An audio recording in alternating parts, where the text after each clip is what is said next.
আসসালামু আলাইকুম গাইস, আজকে আমি আপনাদেরকে কিছু জিনিস দেখাবো। আমরা যারা মুরগি পালন করি, যেহেতু সামনে আছে আপনার শীতকাল, সেহেতু শীতকালে আপনার বাচ্চা তুলতে অনেক কষ্ট হয়। আমি আমার প্রতি থেকে দেখছি আল্লাহর রহমতে আমি আজকে 2-3 বছর ধরে মুরগি পালতেছি। আল্লাহর রহমতে আমার বলতে গেলে আপনার বাচ্চা টোটালি মারা যায় না, কারণ আমি ওইরকমভাবে বাচ্চাগুলো পালন করি।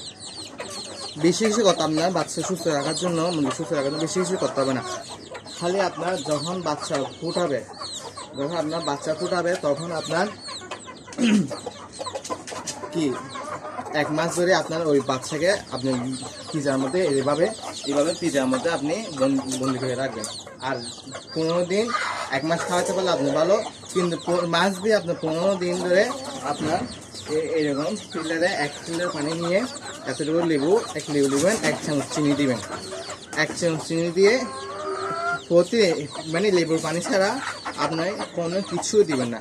লেবুর পানি ছাড়া সব সময় 15 দিন অর্থাৎ 1 মাস খাওয়াতে পারলে আপনার জন্য ভালো। 1 মাস খাওয়াতে পারলে আপনার জন্য ভালো, কিন্তু মাছ দিয়ে আপনার লেবুর পানিটা অবশ্যই রাখবে।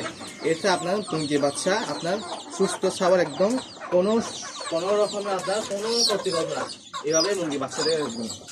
আমার বাচ্চাগুলো দেখছেন মাশাআল্লাহ কি সুন্দর বাচ্চা, দেখছেন মাশাআল্লাহ কি সুন্দর বাচ্চা। আজকে বয়স আপনার 15 দিন চলতেছে, 15 দিন বয়স, দেখছেন কি সুন্দর বাচ্চা। আমার আল্লাহর মতে বলতে গেলে আমার মুরগি বাচ্চা টোটালি মারা যায় না একদম আল্লাহর মতে, কারণ আমি কিছু কোনো ওষুধ কোনো কিছু খাওয়াই না। খালি একটা জিনিস খাওয়াই কি আপনার লেবু পানি। 1 করে লেবু নেবেন, লেবু চিপে এরকম একটা ফিল্টার লেবু দিবেন, লেবুর পানি নিয়ে 1 চামচ চিনি দিবেন।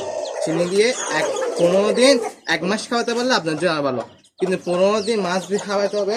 আর এরকমভাবে আপনার 1 মাস এক মাস আপনার ফ্রিজের মধ্যে রাখবেন, দেখবে আপনার। আর পরিষ্কার তো অবশ্যই রাখতে হবে, কারণ পরিষ্কার পরিচ্ছন্ন থাকলে আপনার মুরগি বাচ্চা অবশ্যই সুস্থ থাকবে। অবশ্যই পরিষ্কার রাখতে হবে, অবশ্যই, কারণ পরিষ্কার পরিষ্কার থেকে আপনার রোগ বলা আসে আপনার জন্য।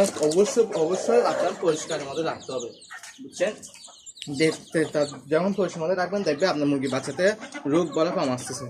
আর চেষ্টা করবেন যে মুরগি অসুখ হওয়ার আগে আপনার মানে যে অসুখ ধরার আগে আপনি যেমন সুস্থ করে ফেলতে পারেন, কারণ মুরগি খেয়ে আপনার একবার কিন্তু রোগে ধরে ফেলে ওই মুরগি আপনার পক্ষে বাঁচানো কোনো পক্ষে সম্ভব না।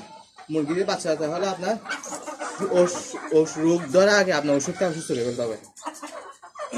আর বাচ্চার ক্ষেত্রে আপনার লেবুর পানি খাওয়াবেন, লেবুর পানির সাথে আপনার 1 চামচ চিনি দিবেন। চিনি দিয়ে খাবার দেখবেন আপনার যে ওর বাচ্চা দুর্বল অথবা রোগটা থাকে, ওই লেবুর পানিটা আপনার বাচ্চা দুর্বল ওর রোগটা কি কেটে ফেলতে পারে।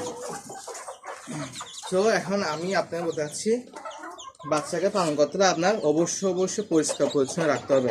যে জায়গায় রাখবেন অবশ্যই ওই জায়গায় প্রতিদিন পরিষ্কার পরিচ্ছন্ন রাখতে হবে, যেমন কোনো দুর্গন্ধ না আসে, কারণ দুর্গন্ধ ময়লা আবর্জনা থেকে আপনার কি রোগ বলা হয়। ধন্যবাদ।